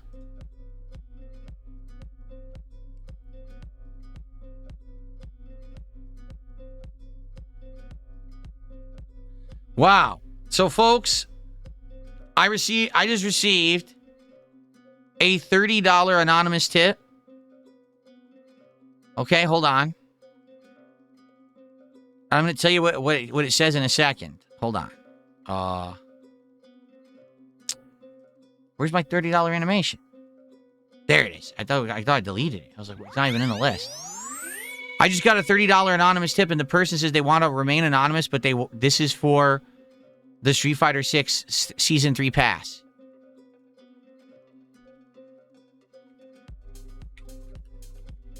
Yep. So, I don't even think that was the same person, because, I could see email addresses. That wasn't even the same person who had offered to donate it. That was somebody else. So apparently someone else wants to see me play with stuff, these other characters and stuff. So, all right, well, I said that if someone donated it, that I would get it, so I've committed to it. So I will, when I play Street Fighter again, which would be Tuesday night, I'll get the Season 3 pass, which is $30, okay? I'll get it.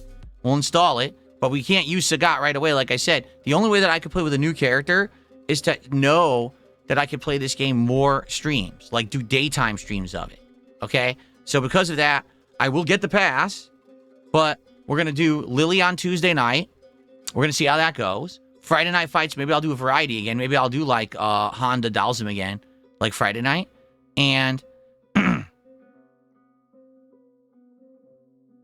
so that'll be cool, I think. We'll see how that goes this week. If everything goes good this week with Street Fighter 6, 2 good streams, people show up, engage, and support with them, I would feel more confident to then do maybe a daytime stream where we could try Sagat, okay? But let's see how it goes this week.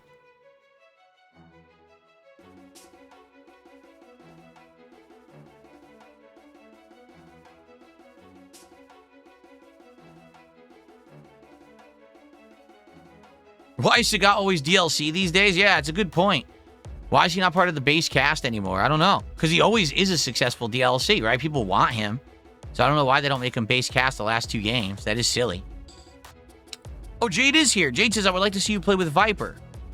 Yeah, Viper would be interesting too. Like I said, I played with Viper, C-Viper, a little bit in Street Fighter 4. Not a ton, but a little bit. I actually liked the character build because she was very different from a lot of other characters. I saw, the person I played, who was the Grandmaster, C-Viper, looked pretty interesting. Looks like in this game she has a lot of combos and cancels and things. That's kind of neat. But I don't know. I mean, she's a very different kind of play style. I'd have to try to figure out how to play with her. But maybe I would give her a go. I would say out of the... I have no interest in Elena at all. I have no interest in Ingrid. If those would be... It would be Sagat and C-Viper would be the 2 that I'd be most interested in if I do play, these Season 3 characters. So...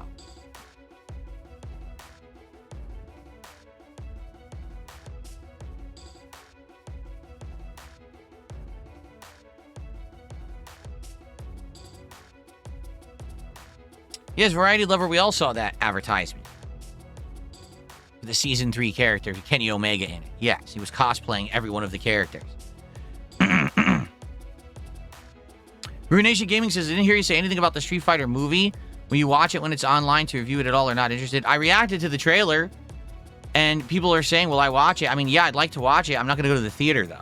Like, if it's online on demand, I'd probably watch it and give you my opinion on it. But I'm not going to go pay for it, go to the theater or nothing. Absolutely not. Ingrid is in Street Fighter 6. She's the next DLC character. She's the 4th character of this Season 3 pass. Isn't she? Or is it Alex first? It's Alex first, isn't it? Because Elena was the last character of Season 2. So now it's been C-Viper. No, Sagat, C-Viper. Next is Alex. And then last is Ingrid. Spedgy, it's funny because now Spedgy says, any idea if you're going to do Terminator 2 No Fate as a one-off yet? We just had Jim Jam, who just said in chat he offered to buy the game for me. And again, the thing that I respond is it's not that I don't want to buy it or I can't afford it. It's that I'm not convinced it's going to make a good stream. I would be interested in it because I love Terminator 2. I think it's one of the best movies of the 90s. Great. One of the best action movies of all time. I think it would be a really entertaining stream for me. That doesn't mean it's going to be entertaining for the audience or that they want it. I feel like that was a game that for 1 week everyone cared about. And now no one really cares about, I don't know. Maybe I'm wrong. But it didn't seem like people were very interested in it. Even when it was new, people were like, eh. So, I don't know.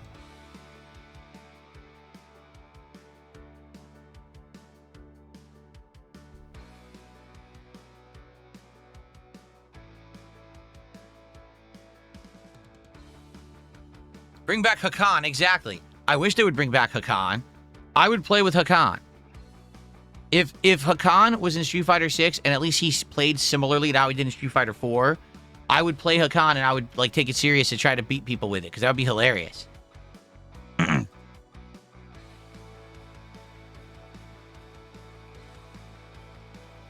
Cabal says it could be a part of a retro style marathon if we get more games that fit with it. Yeah, I'd be down. Cabal, that's a good. Maybe that could be maybe this marathon coming up, right? Maybe the marathon can be not a Mega Man marathon, but it could be like a smaller game marathon where we choose 5-6 small games and we play each of them for like 45 minutes to an hour, and we test them out and test the waters and see if they're any good and decide if we want to play more of them or not. That's always fun to jump between a variety of different kind of games and see what's fun, what's not, what sticks, what doesn't. That's always a good time. Maybe we could do that.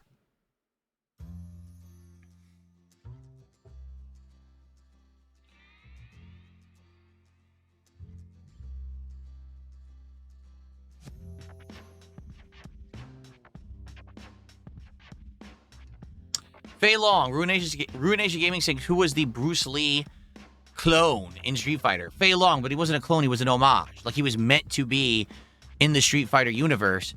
He was meant to be Bruce Lee, but they're not going to say Bruce Lee. Like, he's actually supposed to be Bruce Lee, but they changed his name to Fei Long, but he's a movie star. He's a martial artist. Everything of Bruce Lee, that's his persona. That's his character. Yeah, pretty cool. He's like, supposed to be a tribute character.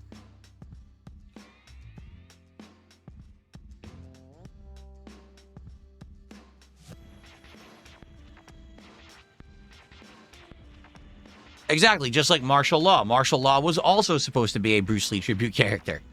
And they're not going to call him Bruce Lee. They're going to change his name. Okay. Alrighty, folks. It's been a long show. Man, we covered quite a lot of ground, didn't we? Wow. So let's keep brainstorming about this next marathon, figure it out. Let's see how Street Fighter 6 goes this week, and let's enjoy everything else. I really hope Arc Raiders does well today, to be honest. I like Arc Raiders. I want to keep it in the rotation at least twice a week. I do. It's a good variety game, too. It's very different from all the other stuff I'm playing. I just, I really hope that the interest hasn't, petered out because I've been playing it now for like a month and a half. We'll see today. This will be a good test for it today, okay? Alrighty, everyone. Thanks for watching the Level 1 podcast. Now, remember something very, very important, all right? There will not be a podcast tomorrow, and there will also not be a podcast on Tuesday, all right? Actually, I said that. There will be a podcast on Tuesday. It's going to be no podcast tomorrow. Instead, it'll be the premiere of the DSP morning show, where we basically just hang out and enjoy each other's company while we build up attendance for my gameplay stream. That's going to be a separate recording and upload, and I'm curious if people will even watch it, because usually those are just hangout sessions and nothing special, but sometimes we do Q&A and interesting stuff. So that's going to be tomorrow morning. The Level 1 podcast returns on Tuesday. Alrighty, everybody. Thank you for watching. I hope you enjoyed. I will see you all soon. Peace out.